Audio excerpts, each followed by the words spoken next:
So cool. That is the kin, the Corrin brothers, Isaac and Torald, and Shake a Leg, aptly named. Yes, and he doesn't even use like the drumsticks. I love you guys. Thank you so much.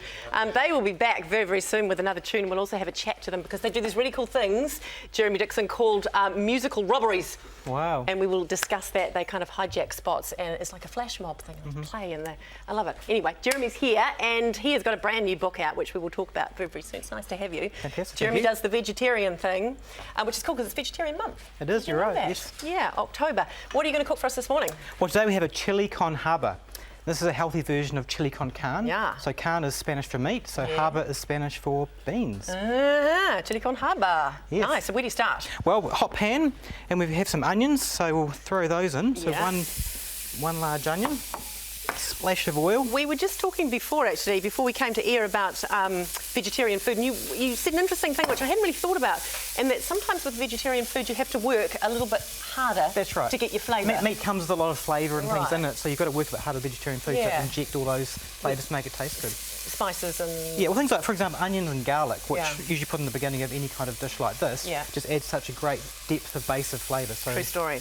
Garlic obviously going in there. Okay, cool. So we want that to give that a good shake around. So this dish is very red, as you can see by these ingredients. Yeah. And we're going to it is. put in 2 diced capsicums, red capsicums, and these capsicums and onion just become very, very sweet when you cook them. So probably want about 3 or 4 minutes of hot cooking there, and they'll just sweeten up and become a beautiful base for this. There must be a whole lot of good vitamins and nutrients and things going on with the colour of the red. Oh, definitely, and the richer the colour, the darker the colour, the more there is. That's right, yes. Yeah, okay, good. Yeah, cool. So, the brand new cookbook, Revive number 4. Do you know I was in Whitcoulls 2 weeks ago, not long ago, and your first 3 as a group were all in the Whitcoulls top 5. Yes, no, they did an amazing job there. Yeah, they've been very popular. Oh my goodness! But you do an amazing job clearly with the books because they're super popular. This is number 4, and you're kind of putting one out a year essentially. That's right. Yes. Yeah, you create the recipes through the first part of the year. Yeah, work through the year and just kind of do a couple of recipes a week. So and at the end of the year, put one together. Yeah, and are you still doing all your own photographs and stuff? Yes, that's right. Yeah, it's lots of fun. Yeah. So what's different or similar about this? I guess you've got a kind of a theme. Well, it's kind of more of the successful formula, but just pushing the edges, pushing the recipes to get more things that taste better and are fun to cook and easy to cook. Have you got a fave that's jumped out? Is there a favourite child in here? I quite like the healthy banoffee pie. Oh my goodness, really? Which is a very decadent dessert I tried one day, but I've created a really healthy version using nuts and dried fruit. Okay, so a banoffee pie, so we have a base, and is that like dates and cashews? Yeah, so dates and cashew base. You've got like a bit of peanut butter in the centre. Yeah. Some cashew cream. Some sliced fresh bananas. And a bit of a sprinkle of some carrot powder on top, and it's just amazing. Treat yourself without being naughty. Exactly. Yay. Okay. So these guys are coming on here. We'll just turn this heat up a bit. Yep. Get it moving. Also add some chilli. Now again with chilli, you want to be careful how much you're adding. So this is one kind of said medium chilli on the pack, medium hot. So we'll add one of those in. But obviously, if you don't like hot food. Okay, and you've taken the seeds out. Does that makes it? Oh, you have that one, but not that one. That's for garnishing later. Oh, okay. Seeds make it hotter, though, don't they? Yes, definitely. Yeah. So, just to give it a nice, hum of heat coming through there. Do you create all your own recipes? Are they all? Well, I like taking an unhealthy recipe, and then, changing some ingredients and making a healthy version. That's how simple is that for you? I mean, I guess for you, you're kind of doing it all the time. You know what works. Well, most ingredients there are substitutes for. Like for example, for sugar, you can add honey or date puree. If you're adding a lot of dairy, you can add some blended up nuts instead. Instead of meat, there's lots of healthy beans, tofus and legumes and lentils around. You talked just before you mentioned the cashew milk. How do you do that? Yeah, basically just take a blender and add some water, water and cashews, blend it up. And you've got a cashew. We did do it on the show once. Yes. So more water, you get a cashew milk. Right. Less water, you get more of a cashew cream, and you can use that in multiple applications. Flavour it with a little bit of vanilla or something like that. And, vanilla, if you throw a few dates in there, it's just delicious and very, very healthy for you. Okay, good, cool. So these are coming on nicely. They're just nearly caramelising.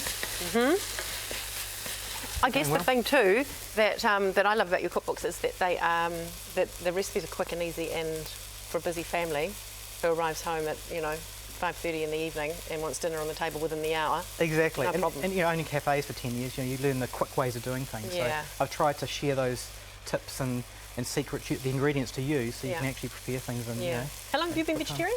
Probably 20 years. 20 years. Wow. That's great.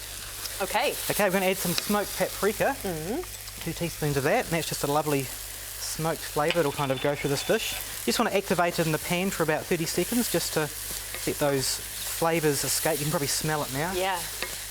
That's beautiful. Normally you probably cook this for a little bit longer to get it caramelised, but it should be fine now. Okay, cool. 2 cans of chopped tomatoes. Yep. So just common chopped tomatoes. Sometimes you can get sometimes they're kind of whole tomatoes with Just water. got a hit of the smoked Yeah, I know. paprika. God, I love it. It's so good. Yeah, okay. So you want to make sure it's kind of blended well. You don't just want Okay. chunks of tomato and water. You want to make sure it's a nice Quite blend. a puree sort of type Exactly. thing. Yep. So we'll see that Okay. through. Just to amp up the tomatoes as well, some tomato paste. Yep. And that just adds a really nice thickness and saltiness and everything to the dish. Just thickens it up lovely. And are these just And- beans in a tin? Just common red kidney beans. Yep. So again, it's good if you can cook yourself. I cook up a big batch. Do you? You soak them overnight, cook them up, Yeah. and I put them in little containers in the freezer. Pull them out, and you can defrost them in a few seconds with some hot Superb water. and easy to go. Oh, that's Exactly. So good. And that's kind of like your protein component. Exactly, beans Yeah. are very high in protein. Yeah. You could use lentils or anything for this dish. It's Yeah. very, Yeah. very, very flexible. So that's lovely. But your canned beans are great to have in the pantry. You can Yeah. whip them out at any time for some great healthy protein. Yeah. Do you make kinda sure right. you have protein with every meal? Generally try to have You're a a whole vegetarian or- grain like brown rice Yeah. and some kind of a protein like lentils, tofu, beans. And it's actually easy to get protein if you use those things. It's actually not hard. Yeah. A lot of meat eaters think you don't get enough protein, but it's actually very easy. You do. Okay. Cleaning up after you. This is actually nearly finished. Just going to add some teaspoon of salt. And tomatoes usually need a bit of sweetener because tomatoes are quite kind of acidic. So just we've got a but honey. tablespoon of honey. Yeah. You could use date puree or agave or some kind of other healthy sweetener as well. Yeah. And that's pretty much the dish finished. Just probably let it sit there for a couple more minutes. And does it kind of thicken up? It'll thicken up and the flavours will come through nicely. What about that? What do you do with that? Well, this is just for garnish really. You could mix it through, but this is pretty much finished as it is. What is this? This is just cashew cream. Oh, it is a cashew cream. So I'm just going to do this as a garnish. People eat with their eyes, so it's really important. So just going to just dribble a few splashes on this, Oh, yum. and then a bit of coriander. Oh, this is how you keep your herbs in the fridge. Just wrap them in a wet paper towel, and they can keep for up to a week. It's Oh my really, really goodness. good. So Never knew that. I Just just wrap that. keep them in a little plastic bag and wonder why they're dead after 2 days. we'll just give a nice, generous, nice thick chops, and just sprinkle that over. And we'll just add a few extra chilies for just Good for a bit luck. of garnish. Yep. You can fish these out if you need to. Yeah. Just sprinkle those on. Geez, you'd know better if you got one of those. Exactly. So yeah, add chilies if you want to. But if Yeah. you like hot food, it's always nice to have a fresh chili. And do you put something like that on rice, or is that just like a done deal? Just serve it on as rice is? or couscous, Yeah. wholemeal couscous, or quinoa or something like that, and it's just a complete meal. You are a Delicious. legend. Thank Lovely you. to see you. Thank you, Jeremy, and good luck with the new book. Thank you very It'll much. Go gangbusters, no doubt. The latest My Kitchen Rules eliminees are in tomorrow, as well as Simon Holst, who's making an easy chocolate cake. Probably not as healthy as you. Coming up, the Baby Whisperer has all you need to know about sleep cycles. That is after this.